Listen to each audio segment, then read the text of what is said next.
6 months had passed since Queen Isabel was imprisoned in the Tower of Sorrows, and the kingdom of Eldoria was still reeling from the shocking revelation of her treachery. King Alexander ruled alone now, but the weight of governing without his partner had aged him visibly. The man who had once been confident and decisive now second-guessed every decision, wondering if his wife had been right about his lack of vision and strength. Princess Elena had grown up quickly in those months, forced to confront the reality that one of her parents was a traitor while the other was consumed by grief and self-doubt. She had taken on many of the ceremonial duties that her mother once performed, trying to maintain stability in a kingdom that felt fundamentally changed by recent events. The young princess showed remarkable maturity as she worked to restore the people's faith in the royal family. Sir Marcus Blackwood continued his investigation into the conspiracy, determined to uncover the full scope of Queen Isabel's plans. What he discovered in the following months painted an even more disturbing picture of her ambitions. Hidden accounts in foreign banks showed that she had been secretly moving the kingdom's treasury funds to finance her planned coup. Trade agreements with neighboring kingdoms had been subtly altered to favor her future reign over the current government. The captain also learned that Queen Isabel had been recruiting supporters among the noble houses, promising them greater power and wealth under her sole rule.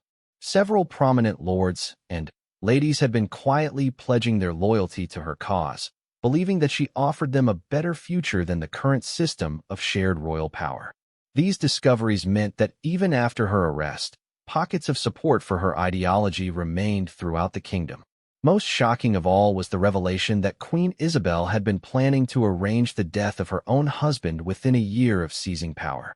Documents found in her secret chamber detailed how King Alexander's accidental death would have cleared the way for her to rule as regent until Princess Elena came of age, at which point she planned to continue as the power behind the throne indefinitely. Dr. Felix Thornfield made his own disturbing discovery when he analyzed the poison that had been placed in the ceremonial chalice. The dosage calculations were far more precise than anyone had initially realized. Queen Isabel had studied the exact amount needed to create dramatic symptoms without causing permanent harm. This level of planning showed that her medical knowledge was extensive enough to carry out more sophisticated assassination attempts in the future. Meanwhile, in her prison cell, Queen Isabel remained unrepentant. She spent her days writing what she called her political memoirs, documenting her vision for Eldoria's future and justifying every action she had taken in pursuit of absolute power. Guards reported that she showed no signs of remorse or mental breakdown, instead maintaining the same regal bearing she had possessed as queen. Her unwavering confidence in her cause made her even more dangerous, as it suggested she was still planning something. The first sign of her continued scheming came when Sir Marcus discovered that several guards at the Tower of Sorrows had been receiving mysterious payments from unknown sources.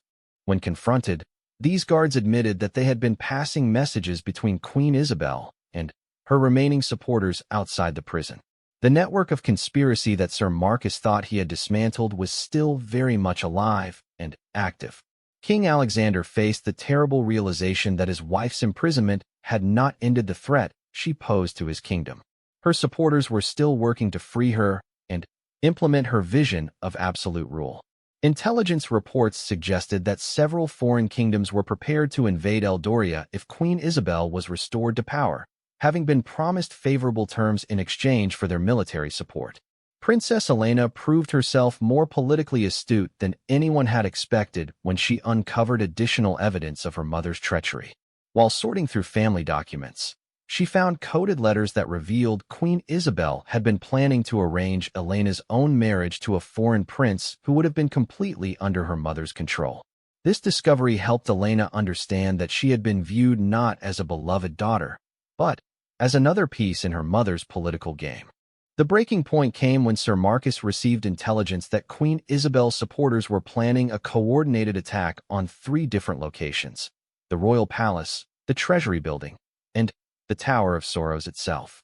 The plan was to create enough chaos and destruction that they could free their imprisoned queen and eliminate King Alexander in the confusion.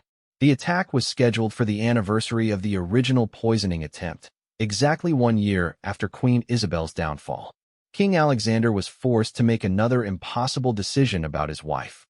The evidence clearly showed that as long as Queen Isabel remained alive, she would continue to pose an existential threat to the kingdom and everyone in it. Her intelligence, charisma, and unwavering determination made her too dangerous to be kept alive, even in the most secure prison in Eldoria. The night before the planned rescue attempt, King Alexander visited his wife in her cell for the final time. They sat across from each other, separated by iron bars, two people who had once shared everything now divided by betrayal and conflicting visions for their kingdom's future.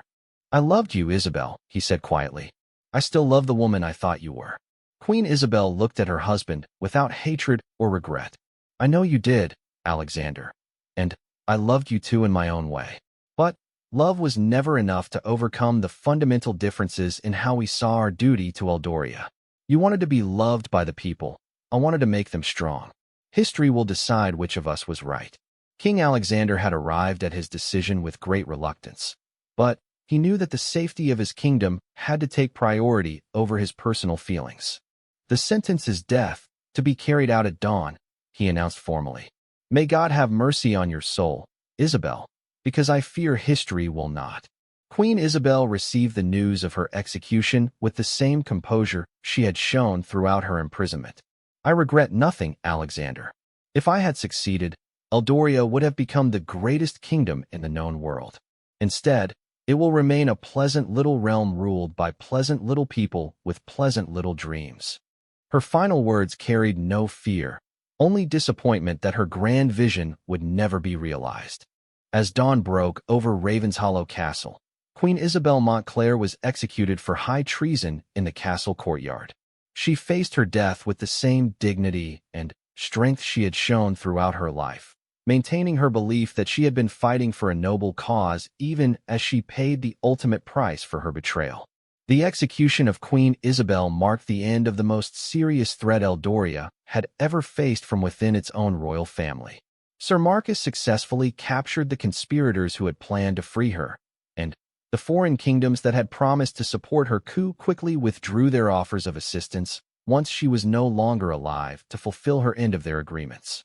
King Alexander and Princess Elena began the long process of rebuilding their kingdom's stability and their people's trust in the royal family. The lessons learned from Queen Isabel's betrayal led to significant reforms in how power was distributed and monitored within the government, ensuring that no single person could ever again accumulate enough authority to threaten the kingdom from within.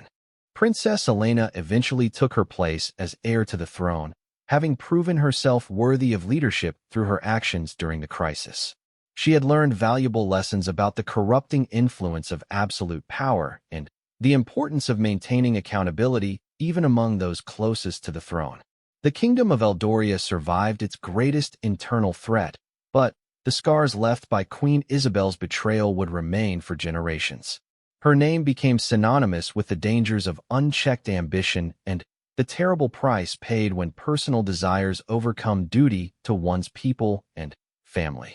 Years later, historians would debate whether Queen Isabel had been a visionary leader born in the wrong time or simply a traitor who had justified her betrayal with noble-sounding rhetoric.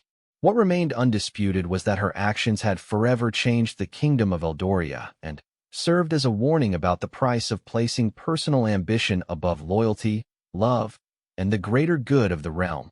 The investigation into the poisoning attempt consumed the next 3 days at Ravenshollow Castle. Sir Marcus Blackwood worked tirelessly, interviewing every person who had access to the ceremonial chalice and examining every detail of the crime scene. The Great Hall remained sealed as his team of investigators combed through evidence, searching for any clue that might lead them to the would-be assassin. During this time, Queen Isabel found herself confined to her chambers for her own protection. The isolation gave her too much time to think, and she spent hours pacing the marble floors of her royal suite, trying to piece together who might want her dead. Her chamber windows overlooked the castle gardens where she had once walked freely, but now those same paths seemed filled with potential dangers and hidden enemies. King Alexander had doubled the guard around his wife and daughter, refusing to take any chances with their safety.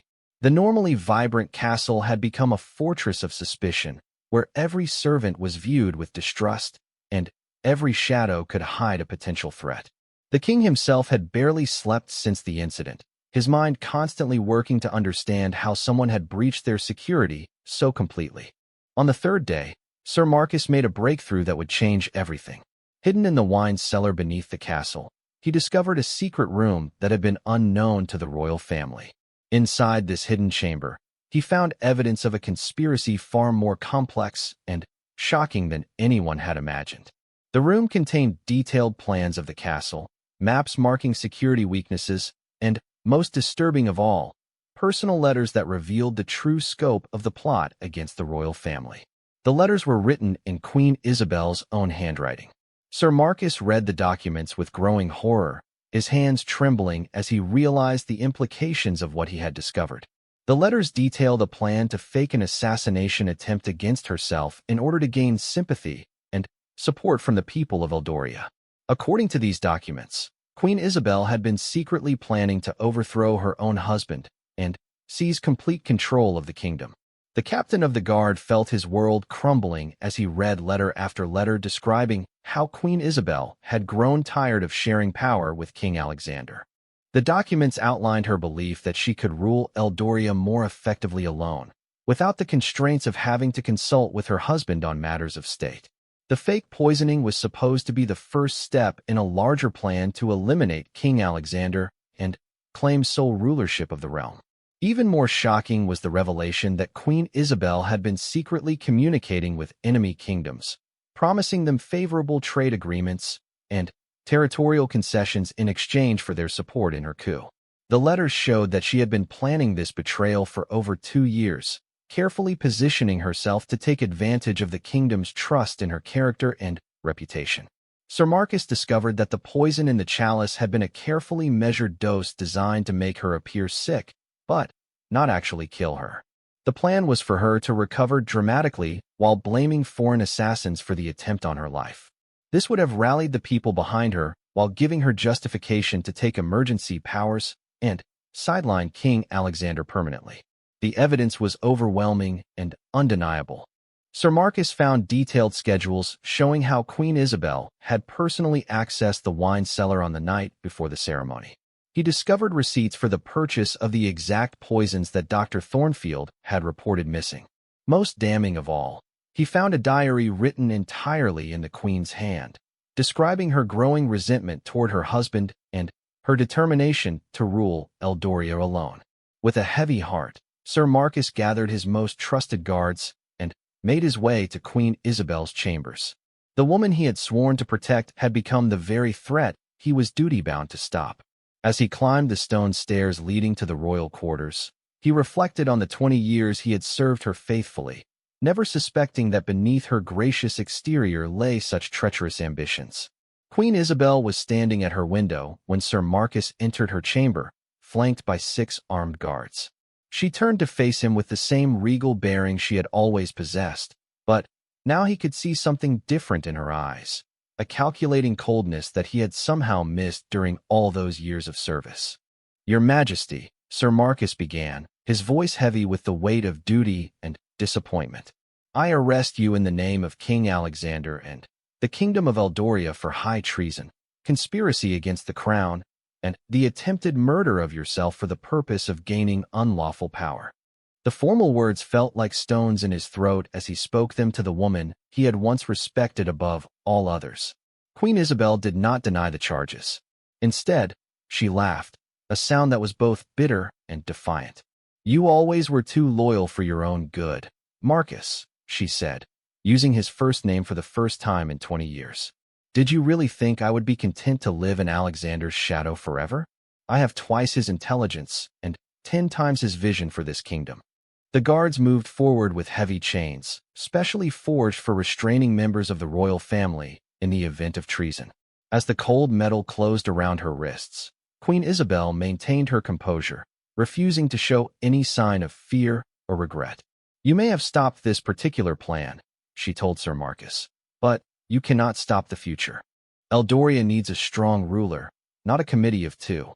Sir Marcus felt no satisfaction in making this arrest. Why, your majesty? You had everything. The love of the people, a devoted husband, a kingdom that prospered under your joint rule. Why throw it all away for absolute power? His question came from genuine confusion and hurt, as he struggled to understand how someone he had admired could fall so far from grace. Queen Isabel looked at him with something approaching pity. Because you and everyone else in this castle have never understood what it means to have true vision for a kingdom's future. Alexander is a good man, but he lacks the strength to make the hard decisions that Eldoria will need in the years ahead. I was prepared to bear the burden of absolute rule because I love this kingdom more than I love anything else, including my own husband. As the guards escorted her from her chambers, Queen Isabel held her head high, walking with the same dignity she had always possessed. The servants and courtiers they passed in the corridors stared in shock and disbelief, unable to comprehend that their beloved queen was being led away in chains for treason against her own crown. King Alexander was waiting in the throne room when they brought his wife before him. The pain in his eyes was evident to everyone present, as he struggled to process the betrayal of the woman he had loved and trusted for 20 years. "Isabel," he said quietly, "how could you do this to us? To our daughter? To the kingdom we built together?" Queen Isabel looked at her husband without flinching. "I did this for the kingdom, Alexander. Everything I planned was for the greater good of Eldoria, even if you cannot see it now. History will vindicate my actions, even if this generation condemns them." Her words were spoken with absolute conviction, showing that even in defeat, she believed completely in the righteousness of her cause. Princess Elena burst into the throne room at that moment, having heard the news from the castle staff. The 18-year-old princess looked back and forth between her parents in confusion and horror, unable to understand how her family had been torn apart so completely. "Mother, tell me this isn't true," she pleaded, tears streaming down her face. "Tell me you didn't try to hurt yourself just to hurt father." For the first time since her arrest, Queen Isabel's composure cracked slightly. Looking at her daughter's pain-filled face, she seemed to realize the personal cost of her political ambitions. "Elena, my darling daughter, everything I did was to secure your future as the ruler of a strong and united Eldoria. Someday you will understand that sometimes we must make terrible sacrifices for the greater good." King Alexander made the most difficult decision of his reign, sentencing his own wife to life imprisonment in the Tower of Sorrows, the most secure prison in the kingdom. As the guards prepared to take her away, Queen Isabel spoke her final words as a free woman. "Remember this day, all of you. Remember that you chose comfort over greatness, tradition over progress. History will judge whether you made the right choice." The morning sun cast long shadows across the cobblestone courtyard of Ravenshollow Castle as Queen Isabel Montclair adjusted her ceremonial crown one final time. Today marked the 20th anniversary of her marriage to King Alexander, and the kingdom of Eldoria had gathered to witness the renewal of their sacred vows.